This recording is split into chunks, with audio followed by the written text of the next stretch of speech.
So, this is all a bit strange. A few months ago, I found myself in the frankly unlikely position of working for Shut Up and Sit Down, and spent the first few months of the year making videos, being on podcasts, and generally learning the ropes of what it means to be a board game reviewer. But then the thing happened, and now I'm separated from my best boys Matty and Quingles. I've got to make some solo content of my own, and hopefully that'll be solo content that's a slice better than my application video.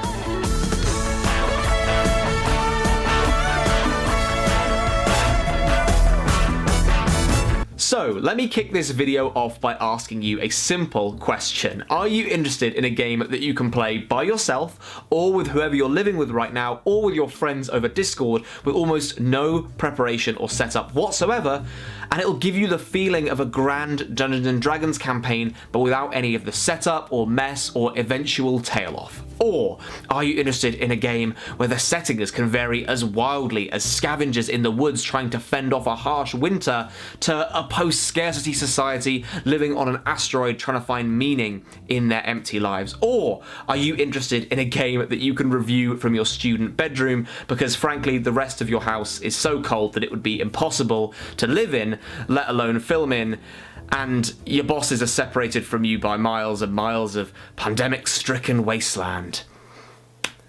That one might just apply to me. If any of those questions tickled your interest, well, I've got good news for you. Let me introduce you to my good friend, The Quiet Year, who I've made an effigy of to keep me occupied in this big, empty, cold house. How you doing? You alright there, bud? What's that? Oh, thanks. I knew I was doing an okay job with the video. It's good to have reassurance in these trying times. From Buried Without Ceremony, The Quiet Year is a cartography RPG, where players will not guide the fates of an individual character or squad of adventurers, but instead shape the lives of an entire society contained within the paper in front of you. To prepare The Quiet Year, you will need 1 part rulebook, 1 part paper, 1 part pencil, 3 parts dice, 4 parts deck of cards, 2 parts imagination, and 1 part a desire to create something a bit weird. At the start of each game of The Quiet Year, each player will draw 1 feature onto the map in front of them, carving the first mark into this huge void of white. This can be any kind of feature they want, so a river or a lake or a mountain, the first glimpses of this world they're creating. After that, you'll then decide which resources the community is dealing with. One of these can be in abundance and the other 3 have to be in scarcity. And which resources these are is decided by the group as well. So for example, they can be physical or they can be metaphorical, so chalk or cheese, love or hatred, desire or marzipan. The choice is yours. From there, the game begins proper. On your turn, you draw a card from the deck, looking at what you've drawn and referencing it with the rulebook to find out what scenario then plays out. Now, these scenarios are never a direct happening. They all take the form of an open question for the player themselves to answer. And they can range from anything from a mysterious stranger comes into town, what do they have to say? Or 2 people get into a fight in your community, what are they fighting over? The result to that question always has to take the form of a drawing, which the player in question will add to the map. After you have drawn and played your card, it's time to take an action. And these can be one of 2 things. You can either discover something new or start a project.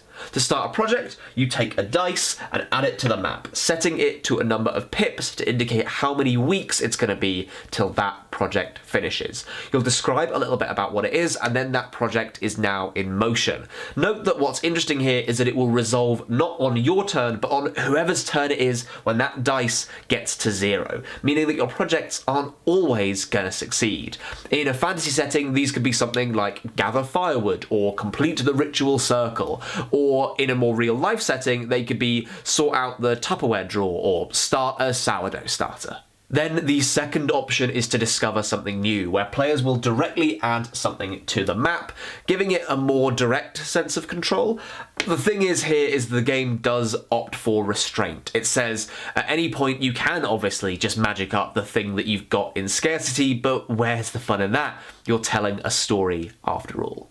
A more fantasy approach to this could be that you've discovered a sleeping dragon or an old dilapidated mine, and a more domestic setting could be that you've discovered the source of that weird hole in your wall, or that your sourdough starter has gone horribly wrong. So, if you are anything like me, then the premise of The Quiet Year alone will be enough to sell you. I don't need to explain the mechanics anymore. I mean, an engine for boundless creativity with your friends, what could be better? But if you're a little more skeptical, let me give you a few mechanical reasons as to why I think The Quiet Year is exceptional. Firstly, this isn't a game that you have to play in one sitting. The size and scope of your game can be scaled to the number of players, to the amount of time you have, and to the amount of care that you have for the world that you are creating. And not only that, you can use whatever material you have available. If you want, you can make a game out of paper, but if you really want, you can have your game on bark or toilet paper. The second thing is that at the start of the video, I said that you can play The Quiet Year solo. This isn't actually true. I tricked you. Sorry. But it would be silly of me not to mention how good a solo game The Quiet Year can be if approached as a bit of a relaxation tool. Many an evening have been spent sat in bed with a copy of the rulebook and a piece of paper, just conjuring up a weird fantasy storyline. This game has your back if you're up for some escapism in what's quite a dark and scary time. But the thing I really want to talk to you about is the action you don't get to take as a solo player, which is to hold a discussion. I mean, technically you can take it as a solo player if you want. Friends, countrymen, we must strike whilst the iron is hot, nay, scalding. This war has gone on long enough, and we must strike now. What say ye? Why are you like this? Huh? I'm trying to do a nice thing here, and you throw it back in my face. Again. Here's the thing. This is what you do when you do a discussion. You each take the role of a community member within the society you're creating, and each air a concern or a grievance or a hope or a fear about the direction your community is going. Each person says this once, and that is how you're going to communicate how you want the game to go with the other players. It's brilliant because you have to do it in a role-playing environment. And what's more, we've had parts of this game where individual projects that have involved a band of adventurers going off to scout some woods have turned into a mini RPG through the hold a discussion mechanic, creating a tiny story within a story.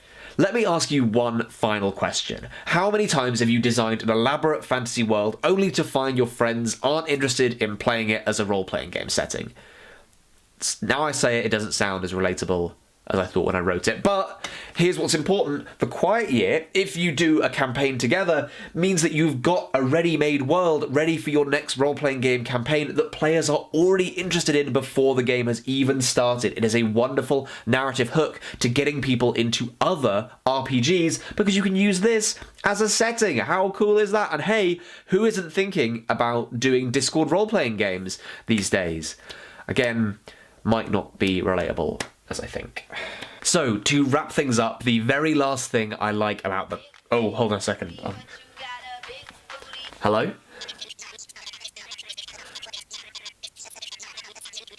Yeah, I mean, I'm just doing a bit in the video about things I like right now about the game.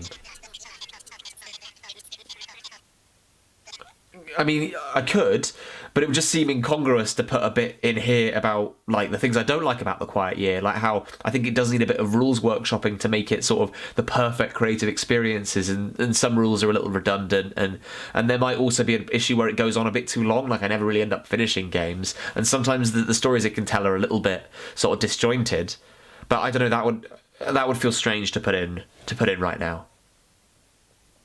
The last thing I want to say about The Quiet Year is rooted in practicality. Oftentimes, role-playing games will set you the task of being creative as you want, and I normally find that the as you want in that sentence is a bit redundant, and the game is really just asking you to be creative on demand. And that can be tricky if you're playing just a single character, let alone the whole society that The Quiet Year is asking you to be. And I think that it does some good things in trying to make sure that players feel comfortable being as creative as they want to be. The lack of conflict over decisions and the way the game stresses that you should make a decision on your own and everyone just has to roll with it, not only leads to a comfortable environment, but also means that the tapestry of what you create at the end is interesting and weird. And it might not make sense and have a load of holes in it, but that's fine because it's just a symbol of everyone's brains working together. A quick side note before I finish this video.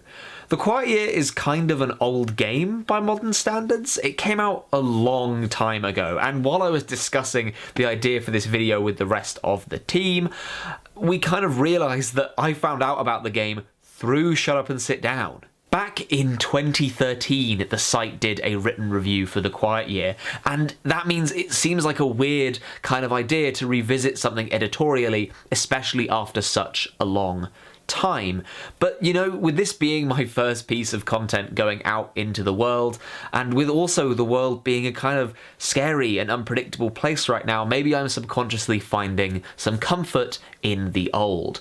And also, The Quiet Year, I mean, come on, playing it right now seems crazy. It's probably going to be a hot pot of anxiety. The game is ostensibly based around communities under stress, struggling to cope. Maybe there's infighting and resource scarcity. These are all things that are happening in the world right now. So if The Quiet Year doesn't sound like your cup of tea right now in this world, that's fine. But also, I would stress that The Quiet Year, for me, offers a really wonderful source of escapism in tricky times. It's a game where you can play something as real and as harsh as people really struggling to combat something big and scary, or you can play a game where a load of wizards go slowly mad because they've set their camp next to a load of woodwind instruments that keep playing the theme tunes to various TV sitcoms.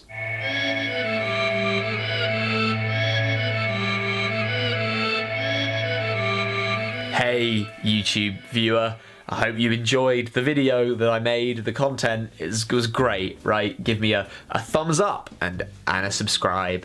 Up here we've got a video probably from Quinn's about rules explanations, and down here we've got a video from me and Matt about Wavelength, a game that you can't play right now, is banned. That's all for today's cool video in Tom's Quarantine Zone. Thanks for watching.